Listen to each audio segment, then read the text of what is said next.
Inshallah, today's brief khatira lecture is going to be about a topic that has generated some discussion, especially in these particular days. And it goes back to ancient times. It's a concept of theology. So we're going to discuss what is this aspect, what are the controversy, and inshallah, what is perhaps the correct opinion. And the topic is about the Mahdi. Many of us have heard this notion of the Mahdi.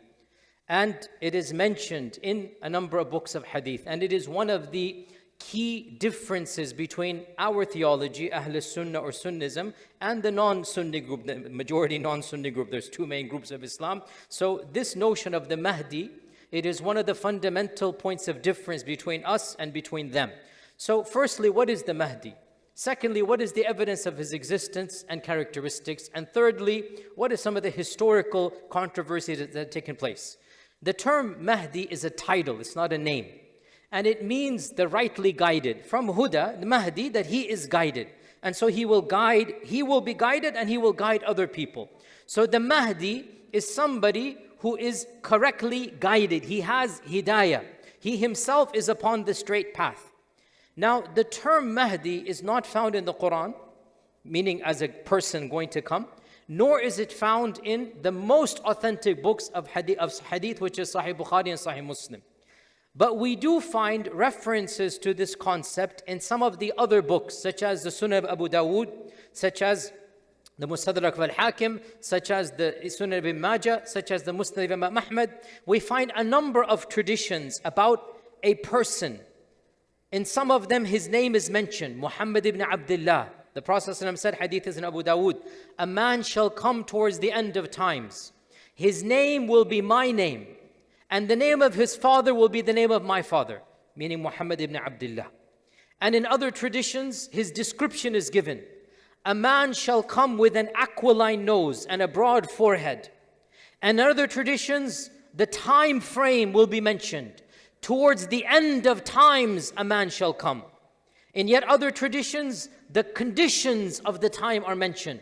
The Prophet ﷺ said, there will be a time that is full of injustice and evil, and Allah will send a person who will bring about justice and harmony, justice and equilibrium. So we learn from this that in the hadith literature, there is this notion of somebody coming towards the end of times.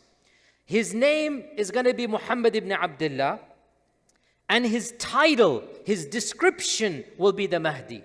Not that his name is Mahdi. It's his description. It's an adjective, how you describe him. And he shall come towards the end of times. Now, I said there's no explicit reference in Bukhari and Muslim to the Mahdi.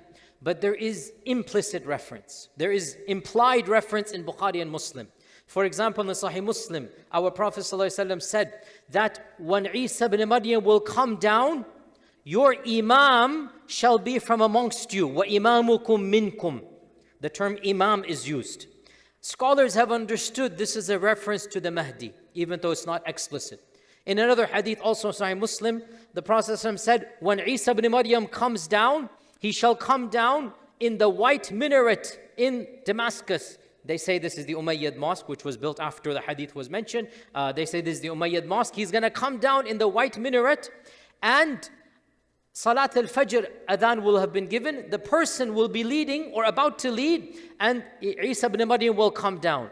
The person leading will say to Isa, you come. And Isa will say, no, this is for you, not for me. Now, there's no name given of the Mahdi, but our scholars say this is a reference to the Mahdi. Our scholars say this is a reference to the Mahdi.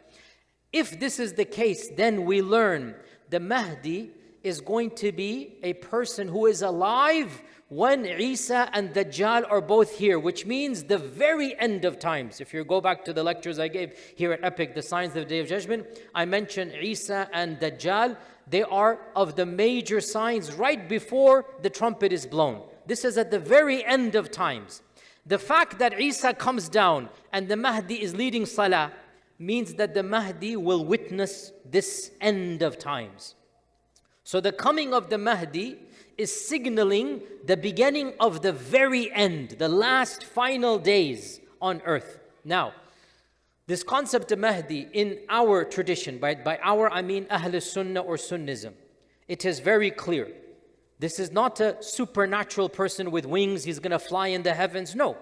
He's a normal human being, flesh and blood. He doesn't have supernatural powers. He doesn't have ilm al-ghayb. Nobody has ilm al-ghayb according to us other than Allah subhanahu wa ta'ala, right?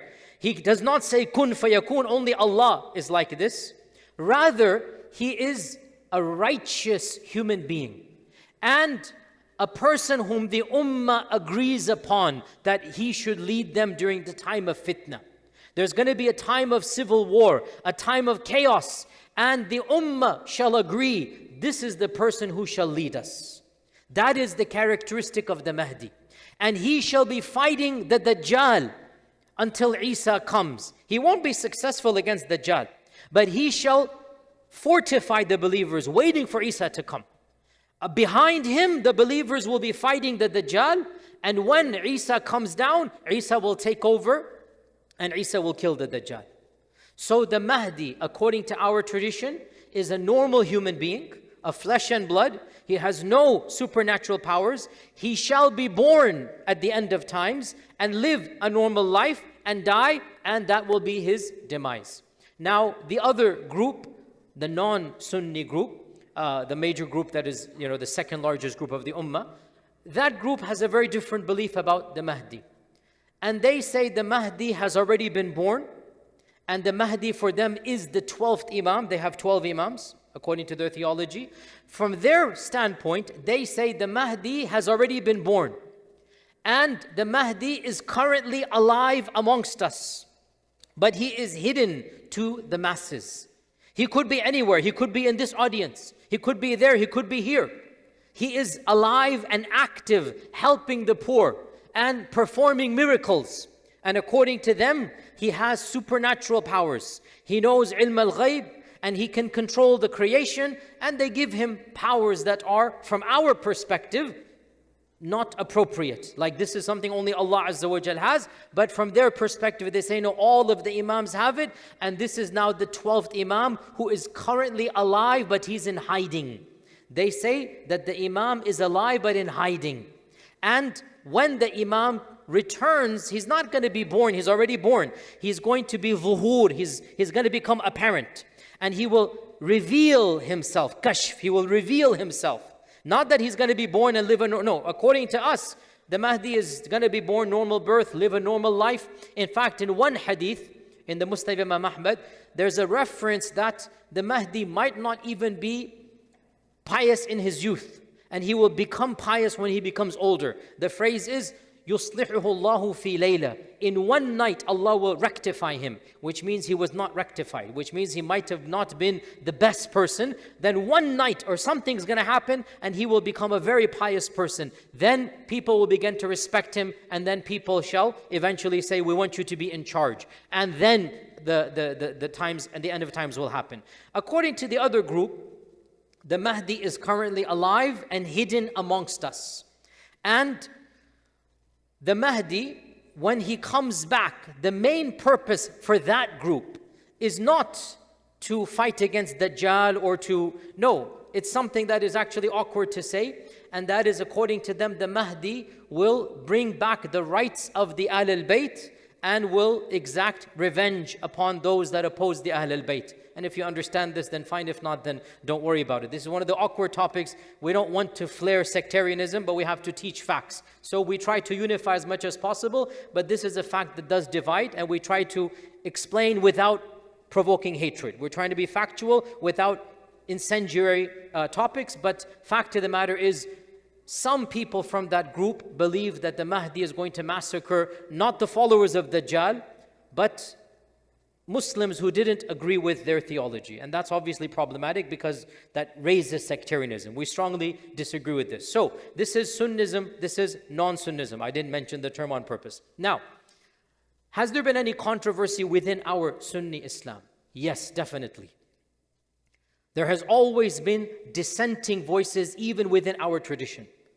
Even, for example, some of the tabi'un, the students of the Sahaba, they believed that Isa ibn Maryam is going to be the Mahdi, not that there's going to be a person separate from him. They say, when the Prophet is talking about the Mahdi, this is a prediction of Isa, that he is the person who will be rightly guided. There has been that sentiment. Also, in our own tradition, the founder of the Abbasid Empire, what is his name? Who can tell me? The founder of the Abbasids. The founder, don't Google now, Yashir. Quick Googling. No, that's the main fighter, Abu Ja'far al-Mansur. Abu Ja'far al-Mansur is the founder of the Abbasids. He actually, his name was Abdullah. He named his son Muhammad ibn Abdullah. And he gave him the laqab al-Mahdi. So one of the Abbasid Khulafa is al-Mahdi billah, whose name is Muhammad ibn Abdullah. And his father set up the scenario hoping his son would be the Mahdi. Interesting, right? He hoped that his son will be the Mahdi. And this is the first time out of many, many, many times that people tried to script a Hollywood script to try to bring the catalyst that the Mahdi comes. No, you cannot script Allah's qadr.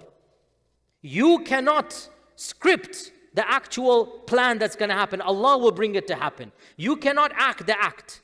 When the Mahdi comes, he will be the Mahdi. You cannot write an entire dialogue and pretend you are the Mahdi. Throughout history, more than 40 people, throughout all of history, we know of at least 40, there are more, I'm sure, that have claimed to be the Mahdi. More than 40, beginning with Al-Mahdi billah, Muhammad ibn Abdullah ibn Abu Ja'far al-Mansur. This is the first, and he's within our tradition, Sunnism, right? And there were many others, Al-Harith ibn Surayj, throughout history, even recently. Any Sudanese in the audience? Where are our Sudanese friends? Where are? Okay, you know the Mahdi movement of Sudan, right? The Mahdi movement, they're still around to this day, are they not? Yes, there's still a group in Sudan. 150 years ago, somebody claimed to be the Mahdi in Sudan, and he fought the British. And for a while he was successful, then the British completely, decimated his followers, but the group remains, and he claimed he was the Mahdi. And there is a movement, to this day they have a leader, they consider him to be the Mahdi. In India as well, I don't want to be too explicit, but there is a group, some of you know it, that they are a slightly different group than ours, even though they call themselves Sunni, but they are a slightly different group, and they have a Mahdi. They're in the tens of thousands. I have met one or two of them myself. They're in the tens of thousands, and they have this. And in Iran, there came a fad 200 years ago. Multiple people claimed to be the Mahdi. And one of them founded the Baha'i movement. The Baha'i firqa. Its founder was a Muslim who claimed to be the Mahdi. And then he founded and broke away. And another group called the Babis, if you know them, it's also from within that time frame. He also said he's the Mahdi. And then what happened. In 1979, I have given multiple lectures about this, right? A person claimed to be the Mahdi in Arabia, in Saudi Arabia. And he hijacked Mecca itself. Some of you who are above the age of 45, 50, you remember this. And I have given multiple lectures because I have interviewed dozens of people. I was too young to remember the incident, but by the time I went to study in the University of Medina, many of my teachers were undergraduates when this movement was active. So I interviewed myself multiple people who were aware of this movement, some of whom followed it for a while and then left the movement. So I interviewed myself eyewitnesses, people who were in the house of this person and discussing plans and whatnot. I have lots of information. Maybe one day I'll give more lectures because some of it is very sensitive. But in 1979, a person by the name of Muhammad ibn Abdullah al-Qahtani claimed to be the Mahdi. Now, in one hadith in Sunan Abi Dawood, it mentions that the Mahdi shall be given bay'ah in front of the Kaaba, between the rukun and the maqam. That the Mahdi will take the bay'ah between the rukun and the maqam, i.e. between when it says rukun over here, it means the Hajar Aswad, and the maqam, it means the maqam Ibrahim. So between the maqam Ibrahim and the door of the Kaaba, basically, the Mahdi will be given the oath of allegiance. This is in a hadith in Abu Dawood. Okay? In a hadith in Sahih Bukhari, it mentions that Not by name, because remember, Bukhari and Muslim don't mention the Mahdi by name. But it mentions one of the signs at the end of times is that a righteous man shall flee to Mecca, and the armies will be sent against him to kill him. And Allah Azza wa Jal will cause the earth to open up and destroy all the armies, and the man shall be protected. Now, our scholars say this is the Mahdi. The hadith does not say Mahdi, but who else can it be? And this is the predominant position, that one of the signs of the Mahdi is that the people will choose him as a leader. The actual leaders will not like the guy, so the actual leaders will want to kill him. He's going to flee for his life to Mecca. He doesn't have an army. The armies of the Muslim kings, they're going to be, in Sahih Muslim it says, 3 sons of a king are going to fight for power, and the Kaaba is going to be center. So these are all predictions towards the end of the times. If you don't know, 4 years ago when I moved here, I gave a whole long series about the signs of the Day of Judgment. You can listen, right here in Epic, you can listen to that. And I went over all of these signs. So in Sahih Bukhari, it mentions that the earth shall open up and Allah will destroy the armies that are sent against the righteous man. The righteous man, who can he be other than the Mahdi? So in 1979, somebody compiled all of these ahadith and wrote a Hollywood drama. Astaghfirullah, this person mentally deranged. He said, let me hold the Kaaba hostage and let me do all of these ahadith, and Allah Azza wa Jal will send His hidden army and the earth will swallow up the army of this government and I will be safe. And so if you know what happened on the 1st of Muharram in 1400 Hijri, auspicious new day, 1st of Muharram 1400, he locked up all of the doors of the Kaaba. He took his 550 people with armed machine guns hidden and whatnot, and they held the Kaaba hostage. They held the Imam of the Haram hostage. They took the microphone and they announced the Mahdi had come. There's actual video recordings and audio recordings on YouTube in Arabic. Very poor quality, but actual audio recordings. You can listen to them speaking if you listen very carefully, because it's poor recording. And the man is quoting the hadith of Abu Dawood. The Prophet ﷺ said that the Mahdi will come and he will be given bay'ah between the rukun and the maqam. And here he is, and all of you come and give him bay'ah. You do not take a hadith and make a Hollywood drama out of it. It happens. You do not expedite it. But they thought this is their job. Of course, hundreds of people were killed. Innocent Hujjaj were killed. For the first time in 1,000 years, Tawaf stopped around the Kaaba. For 2 weeks, the Kaaba people did not visit it because of their hostage holding. And the army had to attack, and things happened back and forth. Inside the Kaaba, inside the Haram, machine guns fighting one another, people died, bloodshed, electrocution, chemical warfare. I've gone into detail in other lectures. This happened in 1979. Literally, when I was a child, I wasn't aware of it. I'm saying it's not like generations ago. It happened in our own lifetimes. And of course, the supposed Mahdi was killed in this battle, and all of his followers were executed, that were captured alive. And clearly he wasn't the Mahdi. There was no earth swallowing up an army, whatnot. You don't play games with the Sharia. You don't put yourself, I am the Mahdi. No, it doesn't work that way. In fact, one of our scholars said, anybody who claims to be the Mahdi disqualifies himself from being the Mahdi. I repeat, anybody who claims he is the Mahdi disqualifies himself, because the Mahdi shall not claim it until the people give it to him when all of these miracles happen. So, to be very clear, there are many people now, especially on the internet, claiming to be the Mahdi. Any person who needs to send out tweets and YouTube videos, many of which are fake and AI and whatnot, any person who needs to talk about bizarre dreams telling you he's the Mahdi, automatically disqualifies himself from being the Mahdi. I repeat, no person who claims to be the Mahdi is the Mahdi. The Mahdi shall not claim to be the Mahdi. The Mahdi will be a righteous person. He will run away from power, run away from fame. The people will love him. The people will respect him. The governments will want to kill him. He's going to run for his life to the Kaaba. Then when you see that miracle happen, then you know this is the Mahdi. Until that happens, no, we do not directly get involved. One final footnote here. Is it something that is completely unanimously agreed upon within our Sunni Islam? Response is no.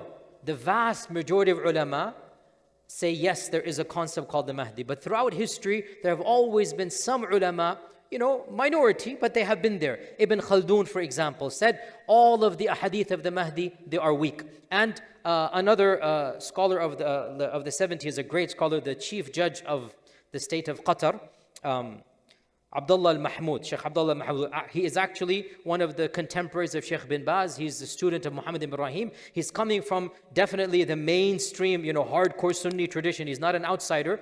He was a very core, defender of the idea there is no Mahdi in Sunni Islam. He said, and he's coming from Sunnism, that the concept of Mahdi is imported from the non-Sunni group into Sunnism, right? Interesting anecdote. He said this during the time of this incident in Mecca. And he was very public about this. These people are all wrong because there is no concept. And he said it in a public conference. In that conference were great scholars.